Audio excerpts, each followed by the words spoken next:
Boom, YouTube. Hey, bro, I'm so tired. I'm never gonna stand up to go turn on the lights, bro. I'm sorry, bro. We got. I'm back like I never left, and the Lord still with us because He never left. My name is Brother Hassan, but you can call me YouTube. YouTube, what did he do? Hey, bro, we got everybody hate Shai Alexander. Everybody want to hate Shai so gorgeous. But let's see, bro. You ready? Let's go straight into it. Might be the most hated MVP the NBA has seen in years. They say he's a flopper, a free throw merchant, a foul baiter who carries the ball and plays unethical basketball. Fans call him the most boring MVP ever and can't stand watching him beat their favorite teams. Coaches have complained about him. And then, you can't really touch Shai. Other players can't stand him. A little frail. His entire style of play has become a league-wide punchline. Give it up for SGA. Hell yeah, bro. And now everybody sitting around him is in foul trouble. But is that hate actually fair? You're not funny. Goofy boy, get out of here. You're goofy. You're weird. You got a mustache like an armpit, bro. You got a cricket on your head, bro. You got a cheese bowl. Chicks. And is he really exploiting the rule book in an unethical way? Or are his free throws a product of skill and the number of drives to the basket, an area where he led the NBA 5 times in the last 6 years? Shai is not the first person to push people off before attempting a jump shot. He's also not the only superstar to flop, exaggerate fouls, and demand foul calls from referees. And somewhat surprisingly, SGA has never led the NBA in free throw attempts. So, why do people still hate Shai Gilgeous-Alexander? When the Clippers traded SGA to OKC in the Paul George deal, they are sending to Oklahoma City essentially a record collection of draft picks and outstanding rookie point guard Shai Gilgeous-Alexander. Everybody thought it was a good trade Wait, what?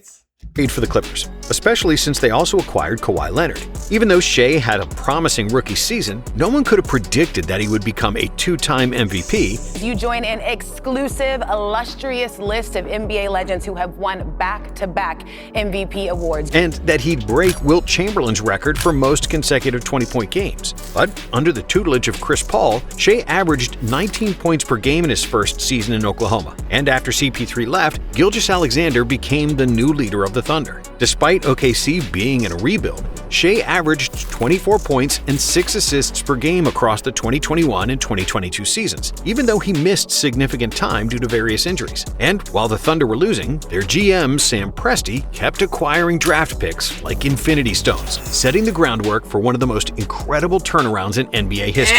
Even though the Thunder had very little continuity, with players coming and going like a revolving door, one thing was constant: SGA and his continuous improvement. The Canadian point guard wasn't the quickest, certainly not the strongest, and he wasn't a particularly good three-point shooter either. Still, during the 2023 season, Shai averaged 31.4 points, the 4th highest mark in the league, along with 5.5 assists, 1.6 steals, and 1 block per game. Out of his 31.4 points, only 8% came from three-pointers, as Shai attempted fewer than 3 threes per game. But SGA led the league in 2-point attempts. He led the NBA in drives to the basket by a big margin, and yet he was only 3rd in free throw attempts, behind Giannis and Joel Embiid. Even though he attempted 10.9 freebies per game, which he converted at 90.5%, nobody was accusing Shai of being a free throw merchant, despite ranking 45th all-time for a season with most free throw attempts.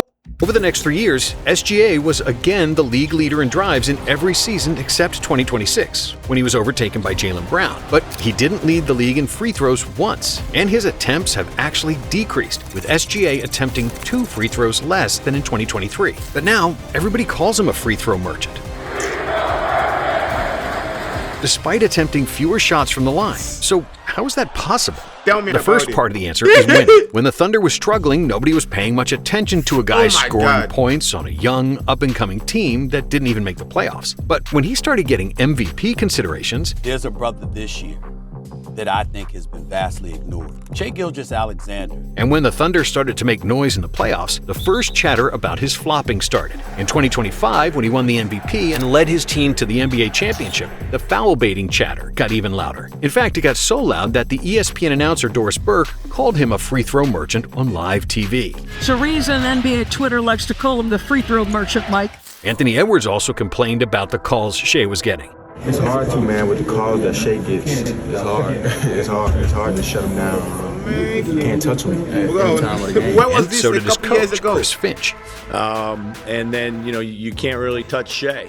So, are they all right? Or is Shai just a smart player that exploits the lenient rulebook imposed by the NBA, which is focused on protecting the offensive player more than a defender? In a way, both are true. Shai has become a master of drawing contact due to his unique style of play. The level of flexibility and deceleration Shai possesses is uncanny, and at times it seems like his leg is almost parallel to the ground before he stops and creates separation for a jump shot. Does he often use his arm to extend that separation with a slight shove? Yes. Is this legal? Also yes. So Shai does create contact here and leverage, but I feel like that's marginal. Yeah. And I feel like Shai's a master at how much leverage he can create. He's so damn good at that. Gaza is at a tipping point. The adults who are malnourished today will die. That is preventable, and it's preventable if we make the action to happen now. Shai has mastered. You know the drill, YouTube, boo. Script, share the ads, so could be appreciated. And after the ad end, we take a moment of silence to thank Allah. The art of knowing what's an offensive foul and what's only a bump. And because he isn't relying on speed and athleticism to simply blow by defenders, from a very early age, Shai became the master of angles and the change of pace to keep opponents off balance. Good, Shai. Good change of pace.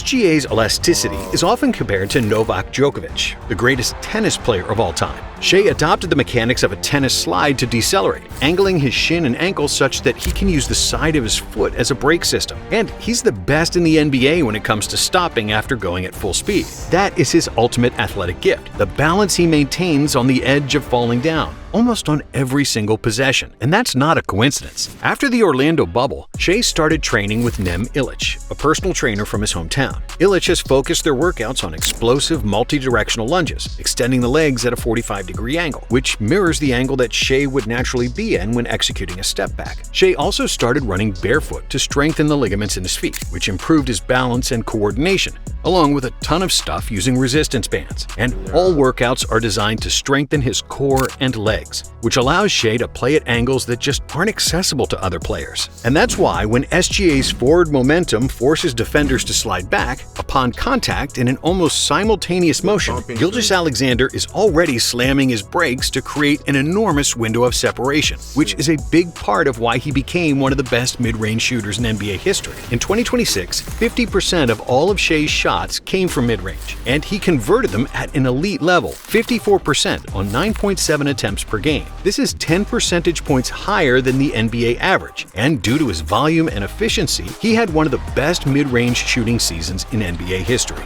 For example, Kobe Bryant's career mid-range efficiency was 42%, 1 percentage point lower than the league average today, and Kobe was considered the mid-range master. But in today's game, the mid-range is what defenses will give you more easily than the three-pointer, and Kobe played in an era where the NBA was at its most physical.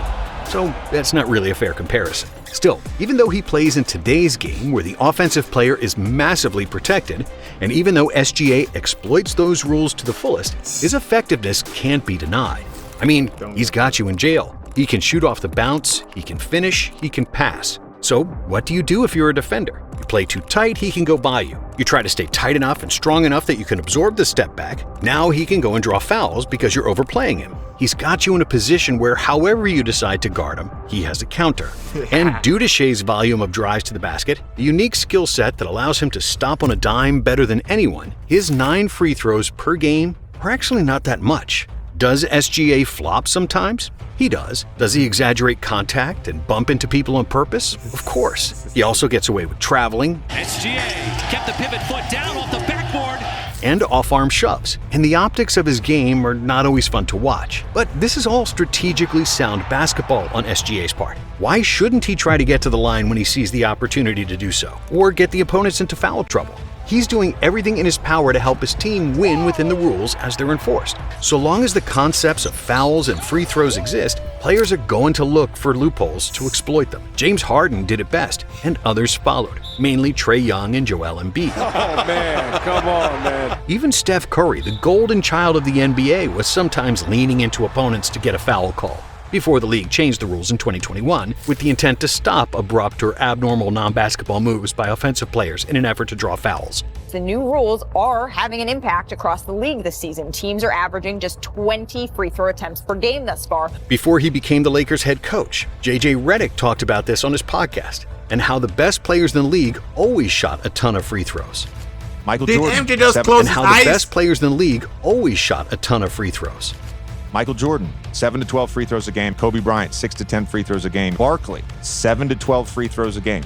David Robinson, 8 to 12 free throws a game. Shaq, of course, Hack-a-Shaq, 9 to 13 free throws a game. Embiid, right now in his prime, 8.5 to 12 free throws a game. Durant, 6 to 10 free throws a game. Harden, 7 to 12 free throws a game. And then, of course, Wilt, 17 free throws a game. In the last couple of seasons, So I all don't see NBA why- players had an average free throw rate of 42%, meaning they attempted 42% as many free throws as field goals. For comparison, the overall average for all NBA players in league history is 40%, suggesting that modern stars aren't receiving more calls than their predecessors did. Foul baiting and foul calls will always be a cat and mouse game between the superstars, defenders, and the refs. Players are smart and will exploit the boundaries of the rules to steal free points. It's just human nature, and SGA is no different. But the big reason people hate SGA and the Thunder is the disparity in how the refs treat the Thunder on offense versus defense. They have a guy fall down and trip on his own teammate's foot.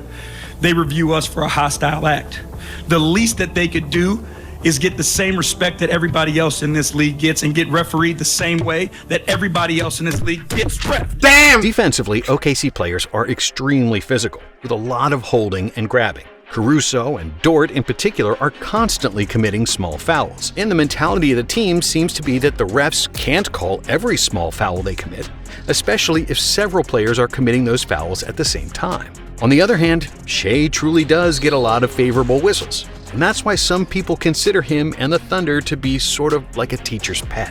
SGA and the Oklahoma City Thunder, they don't complain about calls. This is why they're so great. Get them all! And there are plenty of fans and people involved with the league who are not happy with the way the game is officiated. During the first round of the 2026 playoffs, the Suns players Dillon Brooks and Devin Booker openly complained about the favorable calls that the OKC players were getting. I don't know if you're aware of this, but even the broadcast was confused by your tech. What was the explanation that you got? I still haven't got one. It's definitely something that has to be looked into. I heard Caruso tell him to call the tech, and he ended up doing it. In 2024, Steve Kerr went on a rant. I have a problem with the way we are legislating defense out of the game. That's what we're doing in the NBA. The way we're teaching the officials, we're just enabling players to BS their way to the foul line. SGA and the Thunder became the Goliath of the NBA, and all people have a natural inclination to root for David against Goliath. It's easy to see why people dislike OKC, but that's not their fault or their concern. The NBA wanted to create an offensive league with less emphasis on defense, and even though some people may think otherwise, Tell me this is not a charge. He's there. He's been there for like 10 years. The ref sees it. He goes down. What the hell? Right. What the hell? it's a level playing field for everyone. It's not SGA's job to think about the league product and how entertaining the game is for customers of that product. His job is to win games, and he is damn good at his job. Gilgeous-Alexander doesn't have elite athleticism, but he maxed out his skill set and unique advantages to become one of the best scorers of all time. SGA averaged over 30 points per game in the last 4 seasons, and he broke Wilt's record with 127 consecutive games with 20 points or more. Congratulations. Round of applause for Shai. Passing Wilt for the longest 20-point streak in NBA history. You don't do that just by foul baiting, and his skills should be celebrated. And if you don't like some of the foul calls he gets, we understand, as those kinds of fouls would never get called on the playground. But hey, don't hate the player, hate the game. Thank you for watching. Don't hate the player, hate the game. Nah, bro. I clicked on SGA on the thumbnail, 2 feature for SGA. Bro, you're not funny, bro. You're not funny. You're not funny. Connier than SGA. Ha ha ha. I see what you did there, bro. Clickbait, made foul bait. Most 832 feature for SGA for 8 speech. God damn, bro. Been waiting for this one.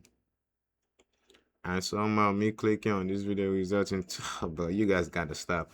Hey, YouTube, that's gonna wrap it up. On to the next one, inshallah. Peace. Salam alaikum.